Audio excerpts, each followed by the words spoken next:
श्रील प्रभुपाद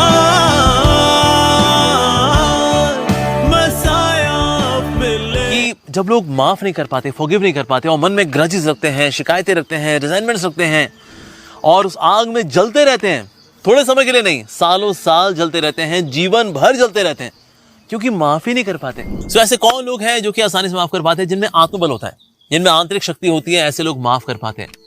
लेकिन जिनमें आत्मबल नहीं है, ऐसे लोग माफ नहीं कर पाते और ना माफी मांग पाते हैं, ना माफ कर पाते हैं। तो फिर भला कैसे करें माफ? क्यों ये ग्रज, ये लावा लेकर मैं घूम रहा हूं इतने सालों साल? क्यों? नहीं, ये गलत है। लेकिन किस प्रकार क्षमा करें ये भी नहीं पता। Well, so today we are going to share some of the secrets, some of the tips how to forgive. भला कैसे माफ करें और शांति का अनुभव करें। So पहला जो तरीका है माफ करने का वो ये है कि सामने वाले की इंटेंशंस में जो गुडनेस है उसको देखना। Yes, सामने वाले की इंटेंशन जो है वो अच्छी थी, भले शब्द कठोर थे, डीलिंग्स थोड़ी कठोर थी, लेकिन इंटेंशन जो थी ना वो अच्छी थी। इसका बहुत ही सुंदर एग्जाम्पल आता है रामायण के अंदर। हम सब जानते हैं कि किस प्रकार से जब राम जी हिरण के बेच चले गए हैं हिरण को लेकर आने के लिए, और यहाँ सीता मैया ने बोला जाओ राम जी की रक्षा करो, क्योंकि वहां पर उस हिरण ने मरते वक्त बोला हाय लक्ष्मण, हाय लक्ष्मण, हाय लक्ष्मण। तो सीता मैया ने कहा जाओ लक्ष्मण जाओ रक्षा करो राम जी की। लक्ष्मण जी ने बोला अरे मेरे प्रभु श्री राम, मेरे भ्राता श्री राम, उनको बोला क्या होने का है, कुछ नहीं होने वाला उनको, ये कोई मायावी आवाज है, इस पे तो हमें बिल्कुल ध्यान नहीं देना चाहिए।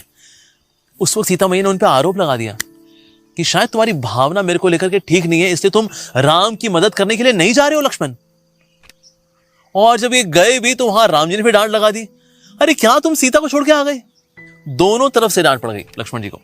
लेकिन लक्ष्मण जी ने सीता मैया को भी माफ कर दिया, राम जी की बात को भी हृदय पे नहीं लिया। रीजन भी वो देख पाए कि ना दोनों की इंटेंशंस बहुत अच्छी हैं। राम जी सोच रहे हैं सीता मैया के बारे में, सीता मैया सोच रही है राम जी के बारे में, तो दोनों की इंटेंशन बहुत अच्छी है। हालांकि जिस तरह से उन्होंने बोला, जो उनकी डीलिंग थी लक्ष्मण जी के साथ वो बहुत कठोर थी, लेकिन इंटेंशंस की गुडनेस को अगर हम देखेंगे ना सामने वाले की, तो सामने वाले को माफ करना हमारे लिए आसान हो जाता है। इस साथ भी कभी कभी ऐसा होता है कि सामने वाले ने हमसे ऐसे डील किया या कुछ ऐसा एक्शन लिया या ऐसा कोई निर्णय लिया जो कि हम नहीं चाहते थे, पर उसके पीछे उनकी इंटेंशन अच्छी थी। There was one boy, he was carrying grudge towards his parents for years and years. क्यों? क्योंकि पेरेंट्स ने उसको ना विदेश नहीं जाने दिया पढ़ाई करने के लिए। उनको डर था कि अगर विदेश जाएगा तो वहां पर कहीं इसको ड्रग्स की आदत ना लग जाए, कहीं किसी लड़की के चक्कर में पड़ गया तो, अपना फोकस इसने खो दिया तो इंटेंशन अच्छी थी। पर यहां पर ले रहा है कि ना ये क्या है, मेरे माता पिता ने मेरे को विदेश नहीं जाने दिया, मैं भी जाता यूक्रेन, मैं भी वहां पढ़ाई करता, किसी को थोड़ा देख भी लेता, थोड़ी बहुत पढ़ाई भी कर लेता, क्या यार। अरे बाबा, इंटेंशंस को देखना चाहिए। तो इसीलिए सामने वाले की इंटेंशन को देखेंगे, the goodness in the intentions of the other person, तो माफ करना आसान हो जाता है। दूसरा तरीका है माफ करने का कि सामने वाले की जो अच्छी क्वालिटीज हैं या उसके साथ कुछ आपकी अच्छी मेमोरीज हैं उन पे कॉन्टेम्पलेट किया जाए।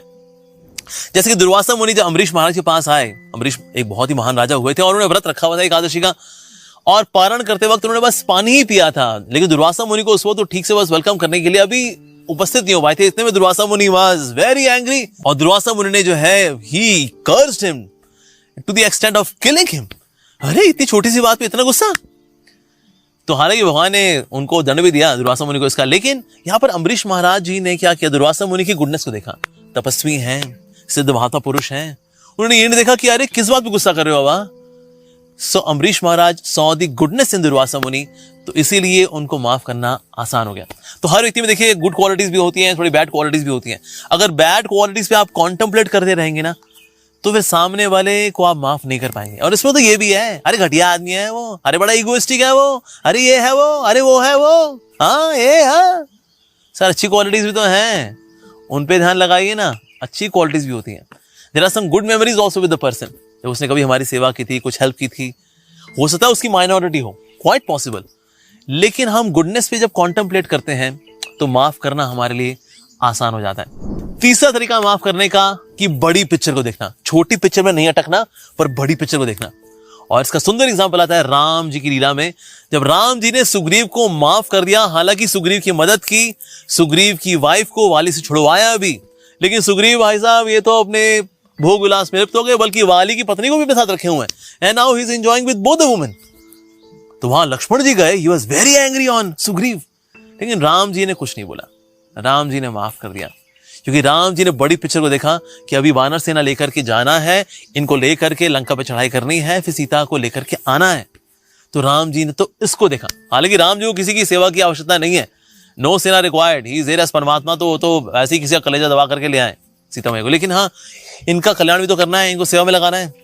सो बड़ी पिक्चर को देखना, छोटी पिक्चर में अगर अटक जाएंगे ना, ऐसा कैसे वैसे कैसे क्या क्या कूकू, एनर्जी वेस्ट होती है, टाइम वेस्ट होता है, और जो मेन लक्ष्य है, जो मेन एक्शन है, उस पे हमारा फोकस रहा नहीं, तो छोटी दुकान में निपट गए और बड़ी दुकान को भूल गए।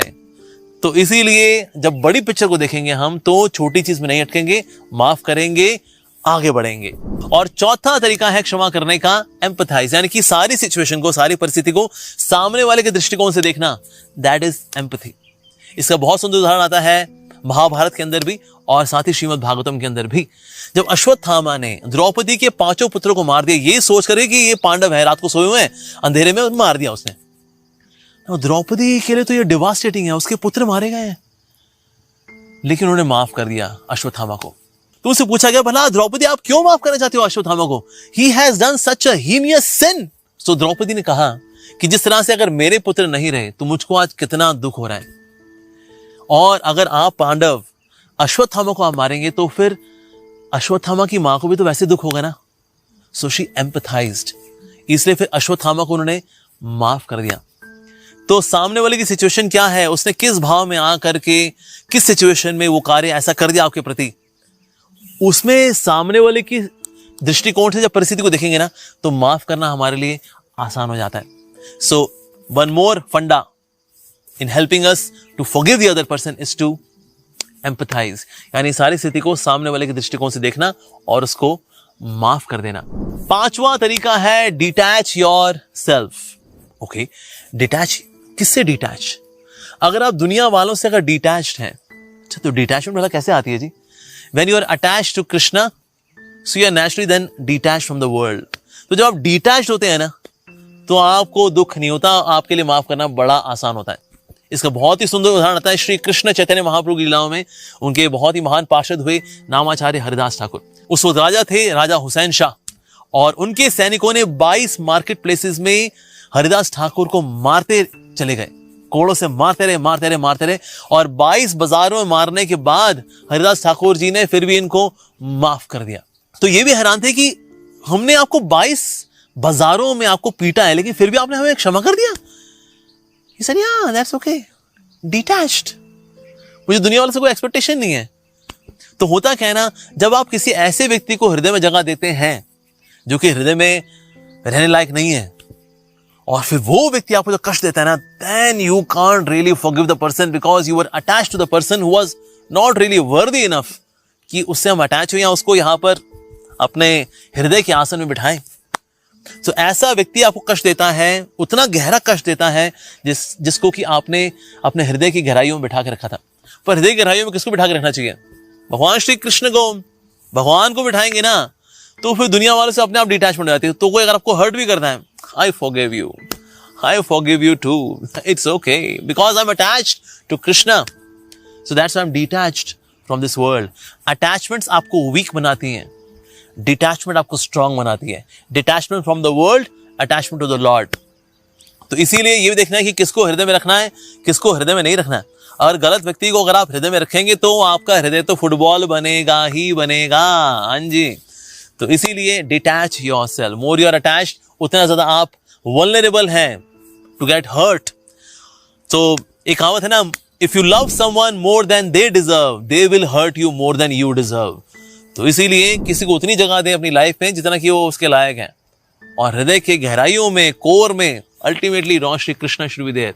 सो more you are attached, more you are detached, and this way you can forgive the world easily.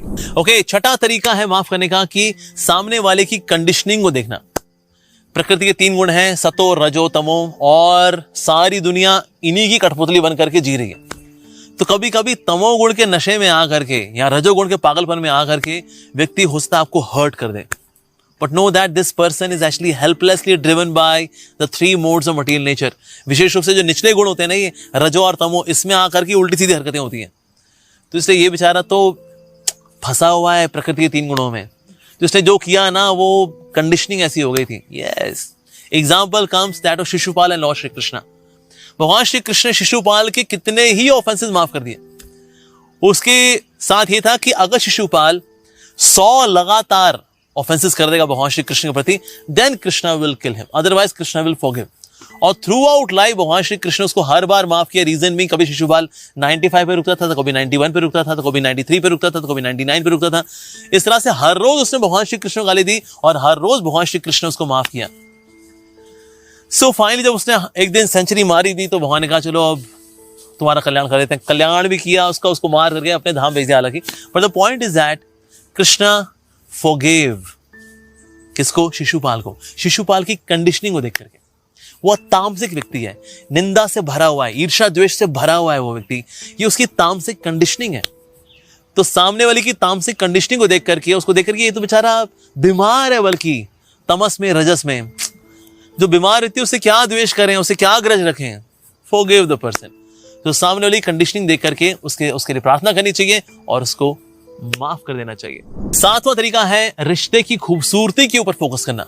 Yes, जैसे कि राम जी ने कैकेयी को माफ आसानी से कर दिया, क्योंकि उन्होंने देखा कि ना कैकेयी का मेरे से बहुत ढेर सारा प्रेम है, नो डाउट। लेकिन मंथरा ने आकर के ये वायरस डाल दिया कैकेयी के अंदर, तो इसीलिए today I can see, yes, Kaikeyi जो है मेरे अगेंस्ट हो रखी है कि मैं वन में चला जाऊं और उनका बेटा भरत जो है वो राजा बन जाए। पर इसके पीछे सारा जो गेम है ना, एक्चुअली वो तो मंथरा का है। लेकिन वैसे उनके हृदय मेरे लिए बहुत सारा प्रेम है। इसलिए कैकेयी के हृदय की जो खूबसूरती है एट द कोर, और साथ ही उनके रिश्ते की जो खूबसूरती है, इसको देखा, उसकी सुंदरता को देखा, और इसलिए श्री रामचंद्र जी ने कैकेयी मैया को आराम से माफ कर दिया। ऑफकोर्स प्रभु श्री राम के लिए भला क्या असंभव है, भगवान तो कुछ भी कर सकते हैं। और साथ ही वेरी इंपॉर्टेंटली कि अगर किसी ने आपको जख्म दिए यहां पर, राइट, तो ना समय देना चाहिए। Time is such a great healer. अगर उस पर रोज हम कॉन्टेम्पलेट करते रहेंगे ना, ऐसा क्यों किया मेरे साथ ही, क्यों किया, क्यों किया, क्यों किया, क्यों किया, ये करते रहेंगे ना, तो किसी ने अगर आपके हृदय को बहुत कष्ट दिया है, तो ना उसको अब उस पर कॉन्टेम्पलेट मत करिए। Let the time heal. Krishna is there as time. Kalo Asmi, as Lord Shri Krishna says. So Krishna in the form of time heals the wound जो आपकी चेतना में किसी ने दिए हैं। अगर हृदय में wounds हैं, तो उन wounds को, उन जख्मों को, उन घावों को हील होने के लिए आप समय दीजिए। बार बार उनको खरोचते रहेंगे ना अगर, तो फिर आपके जो wounds हैं वो हील नहीं होंगे। तो इसलिए समय देना चाहिए। समय धीरे धीरे करके उन wounds को हील कर देता है, वो घाव भर जाते हैं। लेकिन बार बार उसको खरोचेंगे अगर घाव को, फिर से उसमें खून निकल आएगा, फिर खरोचेंगे, उसका जो खीर निकलता है ना उसको मसलना, फिर खरोचना, ये करते रहेंगे, फिर भर चुका वो। इसलिए टाइम देना चाहिए। धीरे धीरे करके ये वाले घाव भी भर जाते हैं। बाहर जो घाव होते हैं वो भी भर जाते हैं समय के साथ, और जो हृदय में घाव हैं वो भी भर जाते हैं समय के साथ, provided we have got some spiritual higher engagement. ये करेंगे ना तो आपके घाव बहुत ही जल्दी हील अप हो जाएंगे। तो इसीलिए भक्ति में लगें, भगवान में अपने मन को लगाएं, और जो पुराने ग्रजेस हैं, ये आग, ये लावा जो लेके चल रहे हैं, ये सब ठीक हो जाएगा। This will all be healed very soon. But yes, we can learn from our great epics like Mahabharata, Ramayana, Shrimad Bhagavatam, कि किस प्रकार से किस कैरेक्टर ने सामने वाले को माफ किया, उसके पीछे क्या भावना रही, क्या मोटिव रहा, क्या इंटेंशन थी, कि जिसकी वजह से ना सामने वाले को माफ करना आसान हो गया। तो इस तरह से हम भी सीख सकते हैं कि हमारे जीवन में अगर किसी ने हमें कष्ट दिया है, we can forgive the person and then move on in life. क्योंकि अगर आप किसी को माफ नहीं कर रहे ना, और वो ग्रज, वो लावा लेके चल रहे हैं, दुख कौन पा रहा है? हम ही दुख पाते हैं, क्योंकि अपने हृदय के अंदर हमने लावा रखा हुआ है। हम ना कुछ सीख पाते हैं, रिश्ते हमारे खराब हो जाते हैं, बातचीत में उल्टा सीधा कुछ ही बोलते हैं। व्हाई? बिकॉज लावा इज देयर। तो इसीलिए तो लावा का कोई मोबाइल फोन लेना चाहे तो फोन ले सकता है, लेकिन लावा यहां लेके चलना, वेल, दैट्स नॉट गुड। सो ये कुछ टिप्स थी जो कि आज हमने आपके साथ शेयर की, which will help you in forgiving the person and moving on in life.